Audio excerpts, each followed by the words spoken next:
چوتھی ٹیم کی طرف آ رہے ہیں، چوتھی ٹیم کی طرف آ رہے ہیں. بہت زیادہ ٹائم ہمارا لگا. جی بیٹا، جی پہلا سوال آپ سے یہ آ رہا ہے کہ ریڈی ہیں آپ لوگ؟ نام بتا دیجیے، جلدی سے نام بتا دیجیے. جنید خان. آپ بتا دیجیے.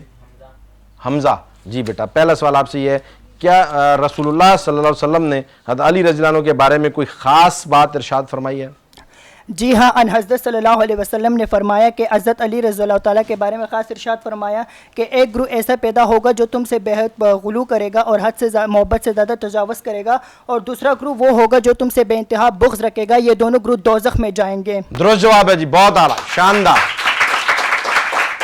اچھا، باتوں میں بہت ساری باتیں بتا جاتا ہوں، یہ بھی میں ذکر کر گیا تھا، لیکن آپ نے بہت اچھا جواب دیا، زبردست ہو گیا. دوسرا سوال بیٹا آپ سے یہ ہے، حضرت علی رضی اللہ عنہ کے دور خلافت میں جن خوارج نے توبہ نہیں کی تھی ان سے کیسے نمٹا گیا تھا؟ حضرت علی رضی اللہ تعالیٰ عنہ نے نہروان کے مقام پر ان کے ساتھ خونریز جنگ لڑی اور ان کا قلعہ خامہ کر دیا. درست جواب ہے جی، بہت اعلیٰ، شاندار، زبردست. پہلے ان کے پاس اپنے چچا کو بھیجا تھا جو مان گئے تھے، ٹھیک ہے، جو نہیں مانا تھا پھر اس سے جنگ کی تھی. یہ وہی خوارج ہیں جو سیدنا عثمان غنی رضی اللہ عنہ کی شہادت جن کے سر پر تھی، اور پھر یہ حضرت علی رضی اللہ عنہ کو بھی بے تاشا پریشان کر رہے تھے، تو اس وجہ سے پھر ان کا بھی قلعہ کما کیا گیا تھا. تیسرا سوال آپ سے ہے، امیر معاویہ رضی اللہ عنہ کے قیصر روم کو مدینے پر حملے سے باز رہنے کے لیے لکھے گئے خط کا کیا اثر ہوا؟ اس خط کے پہنچتے ہی قیصر روم کا حوصلہ پست پڑ گیا اور انہوں نے اپنا ارادہ ترک کر دیا. پست پڑ گیا جی، درست جواب ہے جی. ہمارے پٹھان بچے ہیں، تھوڑا سا آگے پیچھے کر جاتے ہیں باتوں کو، ٹھیک ہے جی، لیکن جواب کی تیاری بڑی زبردست ہے. ان کا حوصلہ، جب ان کو پتہ لگا امیر معاویہ رضی اللہ عنہ اور علی رضی اللہ عنہ ایک ہیں اور ایک صفحے پر کھڑے اپنے نبی کے دین پر کسی کو حملہ آور نہیں ہونے دیں گے اور ایک ساتھ بھائیوں کی طرح یکجا کھڑے ہیں، تو ان کے حوصلے پست ہو گئے تھے اور سارے منصوبے ناکام ہوئے اور انہوں نے مدینہ پر حملے کی جو ان کی سازش تھی اسے ترک کر دیا. چوتھا سوال آپ کے پاس ہے بیٹا، ریاض الجنہ کے ایک ستون کا نام استوانہ عائشہ کس کے نام سے منسوب ہے؟ حضرت عائشہ صدیقہ رضی اللہ تعالیٰ. درست جواب ہے جی، بہت اعلیٰ، شاندار، زبردست. ریاض الجنہ جنت کا ٹکڑا ہے جی، نبی علیہ السلام آپ وہاں آرام فرما ہے. حضرت عائشہ صدیقہ رضی اللہ تعالیٰ کے حجرہ تھا، یہ حضرت عائشہ صدیقہ رضی اللہ تعالیٰ کا حجرہ تھا، گھر تھا جہاں نبی علیہ السلام آپ رضی اللہ تعالیٰ کے ساتھ رہتے تھے. پھر اسی میں آپ علیہ السلام نے آخری وقت دن گزارے اور اسی حجرے میں آپ علیہ السلام آج بھی موجود ہیں. اس کو ریاض الجنہ کہا جاتا ہے، جنت کا ٹکڑا.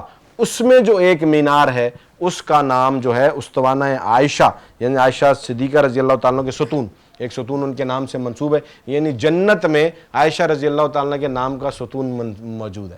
یعنی ہمارا ایمان ہے کہ وہ جو جگہ ہے وہ کیا ہے؟ جنت کا ٹکڑا ہے، ٹھیک ہے. آپ علیہ السلام نے خود اس کو کہا، جب میرے نبی نے کہہ دیا تو بات ہی ختم، وہ جنت ہو گئی.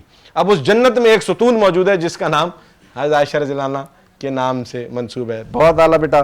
پانچواں سوال آپ سے یہ ہے کہ قرأت قرآن کے اختلاف کو دور کرنے کے لیے حضرت عثمان غنی رضی اللہ تعالیٰ عنہ نے کس صحابی کے توجہ دلانے پر ام المومنین سیدنا حضرت حفصہ رضی اللہ تعالیٰ عنہ سے مصحف ابی بکر کی نقول تیار کروائی تھی؟ حضرت حذیفہ بن الیمان. درست جواب ہے جی، زبردست، بہت اعلیٰ. یعنی صحابہ نے قرات کے اختلاف کو بھی نہیں آنے دیا، یعنی لہجے کے اختلاف کو بھی نہیں آنے دیا. جیسے ابھی آپ نے دیکھا نا کہ بچے نے، کیونکہ ہمارا پٹھان ایکسنٹ الگ ہے، پشتو ایکسنٹ الگ ہے، اردو ایکسنٹ الگ ہے، سندھی ایکسنٹ الگ ہے، صحابہ نے ایکسنٹ کا فرق بھی نہیں آنے دیا. یعنی کہ وہ اپنے انداز میں بھی نہیں پڑھے گا تلفظ کو، ویسے پڑھے گا جیسا قرآن پڑھنے کا حق ہے. تو انہوں نے اس اختلاف کو بھی دور کرنے کے لیے جو ابوبکر صدیق رضی اللہ تعالیٰ کے دور میں قرآن تیار ہوا تھا، اس کی کاپیز، اس کی جو مین جو کاپی تھی وہ سیدنا ام حفصہ رضی اللہ تعالیٰ کے پاس رکھوا دی گئی تھی ابوبکر رضی اللہ عنہ کی وفات کے بعد. تو پھر وہ عثمان غنی رضی اللہ عنہ نے منگوائی تھی، اس کی کاپیاں کر کے تقسیم کروائیں گی تاکہ اس میں کسی قسم کا بھی کوئی رد و بدل نہ ہو سکے. پانچوں جو بات درست ہے. جلدی سے ریپڈ فائر کی طرف بڑھتے ہیں. سر اشتیاق، روزہ دار جنت کے جس دروازے سے داخل ہوگا اس دروازے کا نام بتائیں. ریان. درست. پاکستان کا قومی نشان بتائیں. قومی نشان سب سے لاری. غلط. فاتح سندھ کسے کہا جاتا ہے؟ محمد بن قاسم. درست. سیدہ فاطمہ زہرا کی نماز جنازہ کس نے پڑھائی؟ حضرت خلیفہ بلائے فضل حضرت ابوبکر صدیق رضی اللہ. درست جواب ہے جی. آپ نے 3 جوابات درست دیے ہیں، 15 پوائنٹس ہوئے تھے، لیکن ایک جواب غلط دیا، آپ کے رہ گئے 10 پوائنٹس. شاندار تیاری تھی آپ کی، آپ تھوڑا سا گڑبڑ کر گئے، ریپڈ فائر میں گھبرا گئے. اچھا، اب میں اگر تسلی سے پوچھوں پاکستان کا قومی نشان بتائیں، بتا سکتے ہو؟ پاکستان کا قومی نشان ہلال ستارہ. ہلال اور ستارہ پاکستان کا قومی نشان ہے، لیکن ریپڈ فائر جو ہے کلیپنگ کرنے کے لیے بہت شاندار تیاری تھی. بڑی شاندار تیاری تھی. ریپڈ فائر میں ہم تھوڑا سا اٹیک ایسا کرتے ہیں کہ سوال اتنے تیز ہوتے ہیں اس کا جواب لانا. یہ آپ کے 10 پوائنٹس رہے, ایسا ہی ہے سر, ان کے 10 پوائنٹس رہ گئے اس راؤنڈ میں, 5 پوائنٹس آپ کے مائنس ہوئے غلط جواب کی وجہ سے. زبردست مقابلہ تھا جی, شاندار تیاری تھی. بڑھتے ہیں ابو بکر کی طرف.